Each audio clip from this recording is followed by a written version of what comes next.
شالێر و جادوگەرانی ماکبێس نوێترین کاری یەکێک لە ئەکتەر و دەرهێنەرە هەرە دیارەکانی نێودنیای شانۆ و دراما و فیلم و سینەمای کوردی بەڕێز کامەران ڕەوفە کە لە ئێستا کاری لەسەرەکەن.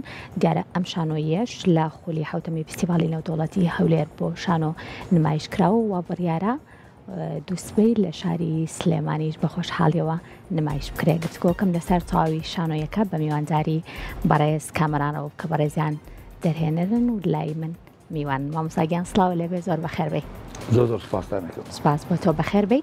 پێم خۆشە لە شالێر و جادوگەرانی ماکبێسەوە دەست پێ بکەین. دیارە بێکمان هەر لە ناوەکەەوە ئەزانین کە مە 2 دقی بیانین، بس پێم خۆشە خۆت بە تەفاسیلی باس لە هەردوو دقەکە بکەی فەرموو. بەڵێ زۆر سپاسدانەکەم. سەرەتا شالیر و جادوگەرانی ماکبێس بەرهەمی وەزارەتی ڕۆشنبیری بەڕێبادی گشتی سلێمانی بەشی شانۆ و تیپی شانۆی شار بە هاوکاری پەیمانگای هونەرە جوانەکان. دەقی ویلیام شکسپیر، هەردوو دەقی ویلیام شکسپیر، شالیر و ماکبێس بە بیرۆکەیەک ویستم کەوا هەماهەنگێ بکەم لە نێو ئەو 2 دقا. سێ جادوگەرەکەی ماکبێسم هێنا کە ئەمانە پلاندارێ ژەرن و ئەمانە ڕووداوەکان ئەبەن بەڕێوە. هەر بەو هێمایی کەوا دەسەڵات لەم زەمەنە جادوگەران ئەیبەن بەڕێوە و جادوگەران بڕیاری لی ئەیەن. لە لای ویلیام شکسپیر شالیر مخەیرە، بەڵام لای من موسەیرە، پاڵی پێوەنێن بە ڕووداوەکان بۆ هەروەها بۆ کچەکان. ئەم شانۆگەریە ویلیام شکسپیر لە ساڵی 1604 تا 7 نووسیوێتی. لە هەمان کاتە شانۆگەریەک بە هەمان ناو نزیکە لەو ناوەوە بە ناوی ڕووداوە مێژوویەکانی شالیر. دەقێکە هی نووسەرێکی نادیار، بەڵام بوا دەرەکە کە شکسپیر سوودیەکی گەوری لێوەرگردەوە و هەندێک ڕووداوی لێ گۆڕیوە. و یەکێک لەو خیتابانەی کە من ئەمەوێت ئاماژەی پێ بم لەو دەخە ئەوەیە کەوە داڕمانی خێزان ئەنجامەکەی داڕمانی کۆمەڵگایەوە داڕمانی مەملەکەتە. چەند مامۆستا کامەران ئەم 2 دقەی بە بیرهات بۆ ئەوەی کە تێکەڵیان بکات و بیخات سەر تەختەی شانۆ. من ژیانی ئاسایی خۆم شانۆیە. ئەو ژیانەی کەم تیا ئەژین، ژیانی تایبەتی ژیانی من بەرپراوانەکەی شانۆیە. بەردەوام لە بیرکردنەوەم، بەردەوام لە توێژینەوەم، بەردەوام لە ئاڵ و گۆڕکردنی بیرۆکەکانم و لە پڕ ئەو شتانەیە هیچ شتێک نییە، ئەی نازانیت، یعنی بروسکەیەک ئەیا لە مێشکە بەو جۆرە. بەسەم بۆ نمونە شانۆگەرێکی ئەپسنە ناوم ناکۆشک بە ناوی ماڵی بووکەشوشە کە خوێنمەوە زۆر سادە و ساکار بوو. بۆ ئەم زەمەنە زیاتر بۆ قوتاب پەیمانگا و ئەکادمی هونەریەکان شیاوە، بەڵام یەکەم بروسکە کە لە مێشکم ئەوەیە کە نورا یاخیە بێت لەو قەسرە و دەرگاکە داخات. دەرگاکە سەرەتا وەکو دەنگانەوەیەک کە وەکو موسەرێکی مۆسیقی بەکاری بێنم، بەڵام دوایی ئەو دەرگایە بوو بە 3 دەرگا لەگەڵ کە نورا ئەو دەرگایانە ئەشکێنێت، دەرگای کار و دەرگایکی کێت لەگەڵ هەر دەرگاشکانێک کە ڕەنگێکی لە ڕەنگی پرچی ئایشە و فاتمە هەڵێت. هەتاکو برای بەڕێزم کاک شێرزاد حەسەن شتێکی لەسەر نووسی وتی کامەران کۆشکی سێبەسیە تەڵاقا. دەستخۆش مامۆستاگیان. زۆر جار ئێمە دەقا بە بڵێم بیانیەکانە بینی لەسەر تەختی شانۆ و زۆر جاریش هەیە بە خۆشحاڵیەوە دەقی نووسەرە کوردەکان ئەبینین. مامۆستا کامەران لە هەردووکیانان بێگومان کاری کردووە. لەم زەمانەیە کامیان بۆ ئێستای شانۆ باشترە؟ ئێمە بەڕاستی زۆربەی دەقە کوردیەکانم خوێنەوەتەوە لەگەڵ ڕێزم بۆ هەموو ئەو نووسینانە، بەڵام ئەو هەناسەیی کە لە دەقاکە هەیە هەناسەیەکی کووردە، ئەو سنووری بۆ فراوان ناکات بۆ خەیاڵکەوە تیا گەمە بکات لەبەر ئەوە پەنا ئەبینە دەقی بیانی یا هەندێک جار دەقی عەرەبی بەلای منەوانێ دەقی کوردی و بیانی هیچ جیاوازیەکی نییە چونکە ئەدەب میراتی مرۆڤایەتیە میراتی بەشەریەتە لەبەر ئەوە هیچ لەبەرەوە تەماشاکی مەزنی ئەم نووسەرانە شیاوە بۆ هەموو سەدەکان و بۆ هەموو کۆمەڵگایەک ئێستا شێکسپیر وەرگای یاخود چێخەف وەرگین یاخود ئەبسن وەرگین ئەم نووسەرە مەزنانە کارەکانیان شیاوە بۆ هەموو کۆمەڵگایەک و بۆ هەموو سەدەیەک. شانۆی شالێر و جادوگەرانی ماکبێت و بڕیارە دوو بەیانی کە ڕۆژی سێشەممەیە لەسەر تەختی شانۆ لە شاری سلێمانی نمایش بکرێت. باس لە قۆناغێکی ئێستای کۆمەڵگای کوردیەکات. باسی ئێستای کۆمەڵگای کوردیەکەم و بە تایبەتی هەرێمی کوردستان. هەرێمی کوردستان زۆر باشە. کەواتە و کەسانی کێیان بینەر ئەبن لە دەستپێکەوە چ ڕوئیایەک چ بینایەکان لا دروست ئەبێ چۆن لەگەڵ ڕووداوەکان لەگەڵ مامۆستا کامەرانی دەرهێنەرایەن.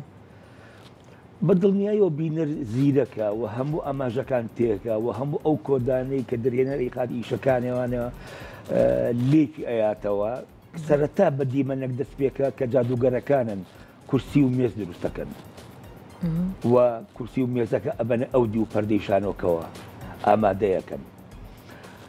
یەکەم دیمەن بە تابلۆیەک دەست پێکە تابلۆی دواخوانی لیۆناردۆ دافینشیە کە باس لە خیانەتی یەهودای ئەسخەریوتیەکە بۆ مەسیح. تابلۆیەکی زۆر دیاری جیهان دیارێ بەڵێ زۆر ناودارە ئەو و دوای ئەو کۆبوونەوەی کە لەگەڵ مریدەکانی ئەیکا کە ژماریان بە مەسیحەوە 13 کەسە مەسیح دەستگیر ئەکرێ و لە خاش ئەیرێت بەرامبەر بە 30 پارچە زی و یەهودا خیانەتی لێکات. و ئەوەی کە خیانە لە شالیرەکە کچەکەی دانیشتووە و دوای ئەوە کچەکەی کەیت و ئەوەی کەوا لە جێی ئەوەی کەوا تەواشیجی هەیە لەگەڵ شالیر و یەکەم جار کە لە خاچ ئەیرێ ئەچێ بۆ لای کۆردیلیای کچێتی لایەوە دانیشتووە. هەمیشە دەرهێنەران لە هەر کارێکا بن بێگومان قورسترین ئەرکیان لەسەرە قورسترین ئەرکیان لەسەرە لە دوای خوێندنەوەی چیرۆکەکەوە جا شانۆنامە بێت یاخۆت کاری سینەما بێت هەر بابەتێکی تر بێ ئەوەی کە زۆر قورساییە لەسەر دەرهێنەر هەڵبژاردننی ئەکتەرە بۆ ئەم شانۆی مامۆستا کامەران چۆن ئەکتەرەکانی خۆی هەڵبژارد. من تقریبا تعاملم کردووە لەگەڵ زۆربەی ئەکتەرەکانە و ئەیان ناسم هەندێک ڕۆڵ نەبێت کە ئەمەوێت تێکشکانێک بکەم لە ئەکتەری بەرامبەرە مەسەن بۆ نمونە ڕۆڵێکی تیا بە ناوی تۆمای شێت برادێکم سالار ماهر هەتاکو ئێستا دەوری بەڕێوەبەری گشتی بینیەوە دەوری پارێزەری بینیوە و بەڕاستی ئەخیر کەس بوو کە ڕۆڵەکەیم پێوت دوای ئەوەی کەوا چەند جان لەگەڵ خۆمە لێکم ئایا ئەتوانێت ئەم ڕۆڵە ببینێت بەلای منەوە ئەوەی گرنگە ڕۆحیەتی ئەدایە. هەموو ئەکتەرێکی باش ناتوانێت هەموو ڕۆڵەکان ببینێ مەسەن بۆ من شیاو نییە مەسەن ڕۆڵی ئۆتەیل ببینم یاخود ڕۆڵێکی کۆمیدیا ببینم ڕاستە من تەکنیکی کۆمیدیا زانم بەڵام ڕوخسارم شیاو نییە تەقاڵتەی ئیدەم و چاوم ڕقێکی تیا هەرچەند بەخوا دڵم زۆر پاک بێگومان وایە مامۆستاگیان بەڵام ڕاستە هەڵبژاردننی بە بڵین ڕۆڵەکان یاخود ئەو کارکتەرانەی کە ئەو ئەکتەرانی کە بێ کارکتەرەکان بەرجەستە بکەن ئەمە زۆر قورسە. پێم خۆشە بزانم ئەم شانۆیە چەند ئەکتەر تایە بەشداریە کات و هەمویان گونجاو بوون بۆ ڕۆڵەکانی خۆیان. بەڵێ هەمویان گونجاون چونکە دوای تێفکرینێکی زۆر ڕۆڵەکانم بەخشی بۆ ئەکتەرانە هەمویان ئەکتەری ناودار و ئەکتەرێکی باشن، هێرە جواد، ڕۆزایە، هێڤە خانم، لە قوتابخانەی پۆلی چواری پەیمانگەی هێرە جوانەکانە، سالار ماهیرە، ئالان هادی، ئەژی حەمەنووری، لەگەڵ چەندین پاسەوان کە لە بەشپاسەوە کە پەیمانگای هێرە جوانەکان زۆر یارمەتیان داین و هاوکارمان بوون. چەند قوتابێکمان لەگەڵایە نزیکەی 10 قوتابی ژمارەکەیان ئەگاتە نزیکەی 20 تا 21 تەواوی کاستی کارەکە. ئەمی کە لە دواوە ئەبینین بەشێک لە شانۆیەکەیە و لە نێو خولی حوتەمی فستیڤاڵی نێودوڵەتی هەولێر بۆ شانۆیە یەکەم نمایش لەلایەن ئێوە بوو. کاردانەوەی چۆن بوو لە نێو فستیڤاڵەکە بینەر بە بینەرێکی زۆر زۆری هەبوو. ئێمە دەستپێکی فستیڤاڵەکە بووین. ئەمە حوتەمین فستیڤاڵە، حوتەمین خولە، بەڵام تۆزێ پەلەی پێوە دیار بوو چونکە بۆ لە ماوەیەکی کەمە ئەو بودجەیان بۆ دەرچوو. یعنی هیوادارین کە ساڵانی داهاتوو پێشوەختە پلان هەبێت و بۆ ئەوەی کەوا ئەو فستیڤاڵانە سەرکەون. ڕاستە. مامۆستا کامەران، بێگومان تۆ ئەزمونێکی زۆر لە شانۆیە و ساڵانێکی زۆری کارەکەیت هەم لە نواندن هەم لە دەرهێنان و لە تاوی کارەکان بۆ هەر شانۆی یەک بێت. پێم خۆشە بزانم ئەم فستیڤاڵانە بە تایبەتیش بۆ شانۆکەی خۆتان لە بواری شانۆیە زیاتر قوڵبوونەتەوە تا چەند گرنگە لێ بۆ لێک نزیک بوونەوە بۆ گفتوگۆی کراوە بۆ ئەو ئەزمونە زۆرێک کە ئێوە هەچانە کە بیگوازنەوە بۆ بەشێک لە شانۆکارانی گەنج کە بێن لە ئێوەوە ئەوەی کە نایزانن فێر ببن. بەڵێ بەڕاستی فستیڤاڵ کارێکی زۆر گرنگە. هیوادارم کە حکوومەتی هەرێمی کوردستان و بە تایبەتی وەزارەتی ڕۆشنبیری بیرێکی زۆر وردی لێ بکاتەوە. لە فستیڤاڵە تۆ ئاشنا ئەبین بە چەندین تەجروبەی جیهانی. مەسەڵەن ئەم فستیڤالە لە رووسیاوە هاتوبوون، لە ئەڵمانیاوە هاتوبوون، لە ئۆکراینا هاتوبوون، لە میسرەوە، لە تونسەوە، لە ئوردونەوە. ئەمانە هەمیان تەجروبەی تازەیان هەیە و هەمیان بۆ چوونیان هەیە. هونەرمەندان و هەروەها بینەری ئاسایی ئەتوان ئاشنای ئەو جۆرە بوونەوە و زەوقێکی جەمالی دروستەکەی لای بینەرکەوا بێن و هەروەها سوود بەخشە بۆ هونەرمەندان و ئەکتەرانی کوردکەوە سوودیان لێ وەرگن. هەروەها یعنی ناسینەوەیەکە بە کولتوری یەکتری زۆر گرنگە. ئەو کێبڕکێ تا چەند گرنگە لە نێو فستیڤاڵە هەبێت؟ کێبڕکێ بەڕاستی مەسەڵەن تۆ کۆ ئەبیتەوانێت لە کۆیەکەی تۆ لە 4 کەس یا 5 کەسە، ڕێی 4 کەس 5 کەسە و بە تایبەتی من ئەو لیژنانم زۆر بینەوە لەگەڵ کەسانی بیانیە زۆر لە لیژنا بووم. ئەوانە بەداخەوە بیانەکان هیچ ڕایەکیان نییە و ئەوەی کە کوردی تایەتی ئەو بڕیاری ئەوەڵ و ئەخیرەیات. یعنی ئەو گرنگی نییە بەڕاستی ئەو خەڵاتانە چونکە یەکێک یا دوو کەس بڕیارەیات و باکەکەی فرامۆشەی وایە ئەبێت وەکو یەکێک لە ئەندامای لیژنەی تاحکیم و توێتی کەوا بۆ بەدەم یعنی دەمەقاڵیان و چۆتە دەرەوە و توێتی هەر کەس بۆ خۆی ڕایەکێشێ. یعنی فڵان قەومیەت بۆ قەومەتی خۆی ڕاکێشێ و فڵان قەومەت بۆ قەومەتێکی خۆی ڕاکێشێ. نمایشکردنی بەشێک لە شانۆی دەریشەوە ئەمە تا چەند گرنگ بوو؟ عفو بکە؟ نمایشکردنی شانۆیی بەڵین دەرەوەی غەیری کورد لە نێو تەختەی شانۆیە و لە شاری هەولێر تا چەند گرنگ بوو؟ بە دڵنیایی و باسم کردکەوە زۆر گرنگە. یعنی هونەرمەندانی کورد بینەری ئاسایی ئاشناکە بە ئەو تەجاروبانی کە لەسەر لە جیهانە ئەکرێت.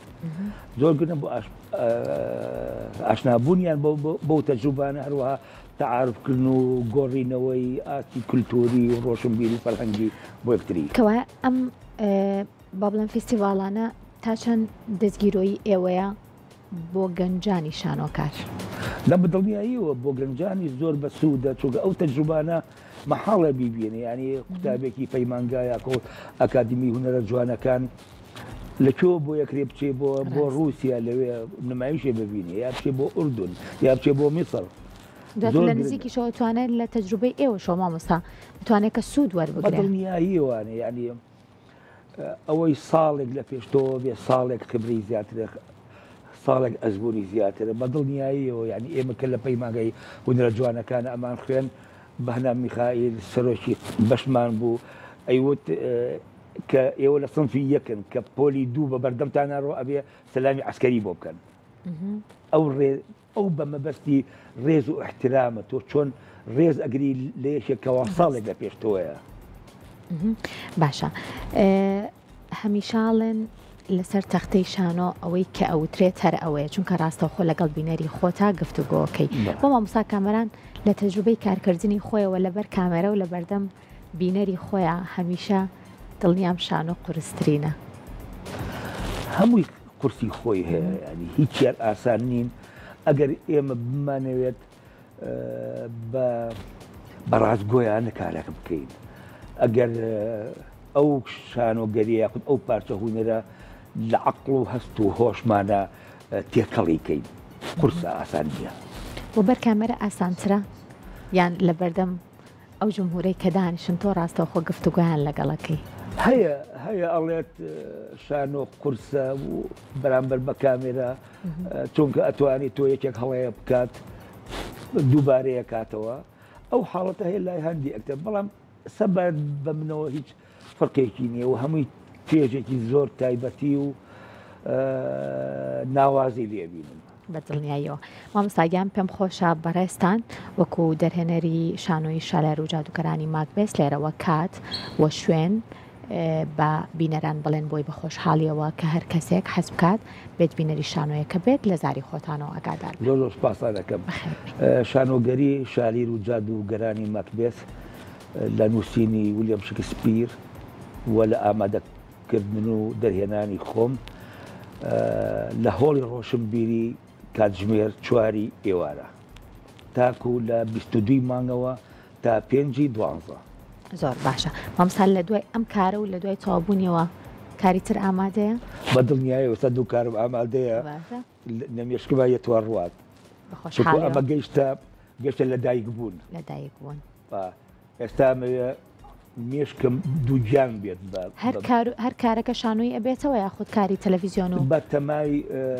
درامایەکەم سیناریۆیەکم بۆ دراما بریتە لە 30 حەڵقە تاویستە 16 پاوە کردو ئەم شانۆگەریە میزەکەی 4 مانگە وەستانوێتی بە تەمام سەفەرێ بکەم و لە خلالی ئەو سەفەرمە تەواویکەم هەر بمێنین مامۆستاگیان بە هیوای کاری باشتر و کاری جوانتر دووبارە بەخێربێی سوپاس بۆ مامۆستا کامەران ڕەو دەرهێنەر کە لەم بەشەی پرۆگرام لەگەڵمان بوو.